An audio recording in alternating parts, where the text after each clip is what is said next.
Hi everyone, I'm Sheridan Nichols and welcome to Inside Bristol. Well, today we have Terry Talbert with us and she is going to tell us all about this new city report. We have got some great information for everyone out there and we can find it on the website, and this is something new, so listen up, here we go. The city normally does an end of the year report. In most municipalities, your budget runs from July 1 to June 30th, and we do a report at the end of that fiscal year, and that's right in the middle of summer. Nobody's indoors. Most people don't want to take the time to sit down and read the report. So this is actually a semi-annual report. We will do one of these at the end of the calendar year every year. It's going to be posted online, and you can go in there and at your leisure read as much or as little of as you like. It's very dynamic in that we have pulled out lots of stats, so it's easy to read. If you don't want to actually read all the copy, you don't have to. Excuse me. Yeah, a lot of times people just want tidbits of information. Now, if they print it out, this is what they're going to get, basically. You've got 17 pages full of lots of great information. Wonderful. It's more than a fiscal report. I mean, there's a lot of details about the different areas within the city. Every area is touched on. Absolutely. And it really, so this, for example, will just focus on then from January to December of 2013. That's correct. Okay. So we're really excited about it. We talk about a lot of the things that's been going on. We just finished a development in Tennessee Hills on King College Road, and you'll get a lot more details about that. We just purchased, I think it's 84 PDAs for our police department, how that went about, and getting the programming and everything set up on that, and what that means to the city. We also talk about a newsletter. One of the things that this council is very proactive in is communicating with our community and letting them know what's going on, being very transparent. So this is one of the ways that we have found to incorporate that. As I was about to say, we have a new city e-newsletter called City Voice, and it comes out every month, and it shares like 3 stories a month, where this will share stories from every department in the city. And it may spur you to ask some more questions, and if you do, please feel free to contact us. So I know everyone out there is really interested in wanting to read this, so if that's the case, where do they go to find it? They go to www.bristoltn.org. Scroll down on the home page to the icon that says 2013 year-end report. Click that and you'll get the entire report. So the title of this actual report is going to be like the year-end report. Yes, it is. And it will come out in February, January? It comes out in mid-February. Okay. And why did you decide to do this? Again, our council is very, very interested in making sure that the community and their constituency knows exactly what's going on. And again, another opportunity to be transparent and to involve people in the daily operations of our government and how it runs, and to give them the opportunity actually to ask questions and delve more into how we operate. Well, and I think you really hit on it before, is not everybody, especially in the summertime, will really sit down and read through the report, whereas this really gives you such a nice overview. And it isn't just statistics.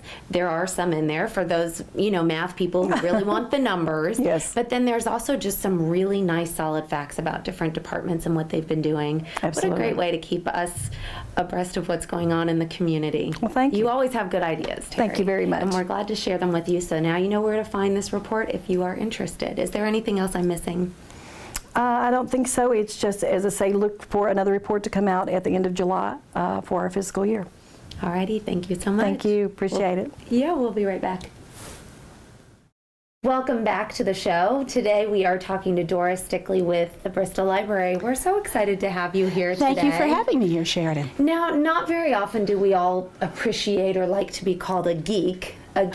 We've heard this term, and I'm going to show you the t-shirt because it's so super cute. Or actually, my husband is sort of a geek, and he likes to be called a geek. He's all right with that. I think it's perfectly acceptable. I think so too. So I love this. So tell me about this program and what it's called and how we thought about it. Public libraries are in kind of a very vulnerable position right now, as are many nonprofits and community organizations because of the hard financial times. So Geek the Library is a campaign done by a national group, a coalition of libraries that came together. and the Gates Foundation financed it. The idea is to tell people how libraries are actually funded, to make the public much more aware of the funding sources, and to realize that your public library here in Bristol essentially has to be funded by your community. You know, everybody out there thinks there's this huge federal tree that rains money down on the library. That's what we all like. Does not happen.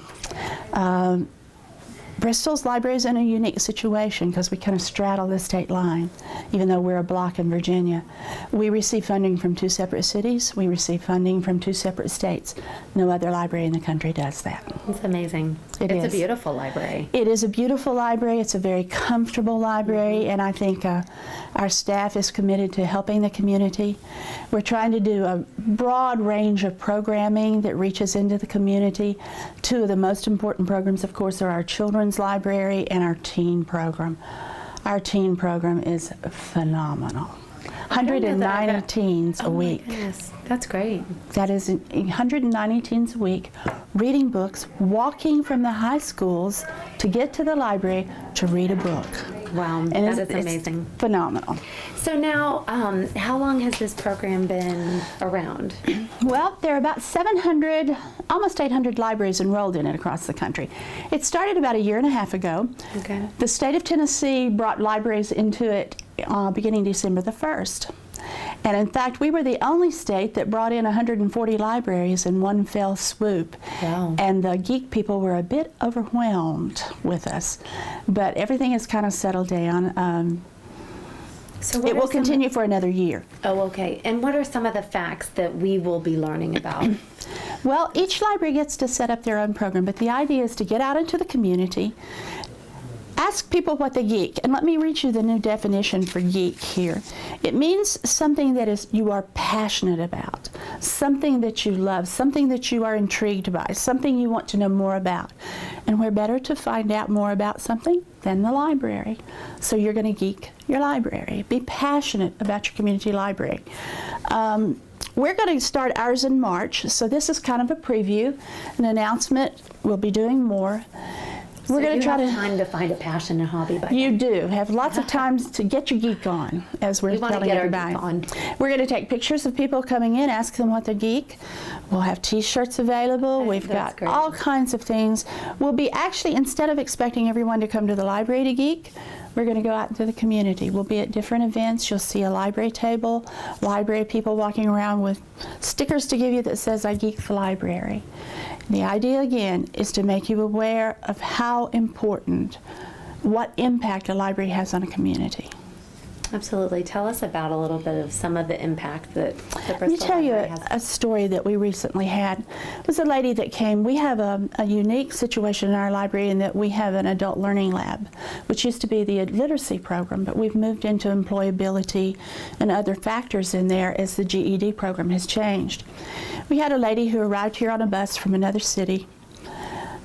Times had gotten very difficult for her. She had lost her apartment. She had been living in her car caught on fire. She was a nurse. She had, during a period of time in there, let her license expire. So she ended up coming to Bristol, and she was in one of the shelters. They told her to come to the library for some help. She worked with our ALL personnel on getting her resume together. They helped her get herself online to get her recertification cards all done. She has found an excellent job here in Bristol, and this fall she enters the nurse practitioner program at East Tennessee State. Oh, wow, what a great story. And she says she could never have done it had it not been for the library and had it not been the people who sat down with her and said, "We can start here and you can go there." And we do that every day with people. We had a grandmother and her granddaughter who both came in and got their GED at the same time. Oh, that's great. We have, as I said, 190 kids, teens, from age 11 through 22 who are coming in, reading books, participating. They're going to help with Geek. And every time they pick up a book and read, it impacts their life. Mm-hmm. Just imagine what it would be like in Bristol if that building disappeared. It was just gone. Oh, it would be devastating. It would be. And the impact on the community of losing the library is going to be phenomenal if that ever happens. Well, that's not going to happen No, because it's not. we're all getting our geek on. We're all going to get our geek on. We're going to get out there. We're going to make people aware of our funding, including our city councils. We'll be doing some kickoff activities for it. We're going to have a radio station that's going to come and broadcast live during that. We've got a geek wall that's going up where you're going to be able to write your name on the wall, and you'll have Sheridan Geeks, whatever Sheridan wants to geek. Zumba. Zumba. Oh, that's wonderful. We have this wonderful poster that has this very dignified lady on it. She looks very, very Victorian almost, and she geeks beekeeping. Oh, how great. So you can geek anything. Anything, as long as it's not a copyright. We don't steal copyrights, but yes, you can geek, again, some subject you're passionate about. Well, you will have to come back and tell us some stories. And well, bring I'm in hoping some you guys will pictures. come over. Absolutely. And just again, tell us about some of the craziest things people geek. See, this is one of the children's sizes, you've got some but time it to says think at the about it. back, get your geek on. So everybody has to get their geek on. Absolutely. Doris, thank you so much for being Thank you, with Sheridan, us. for having me. Stay tuned. We'll be right back.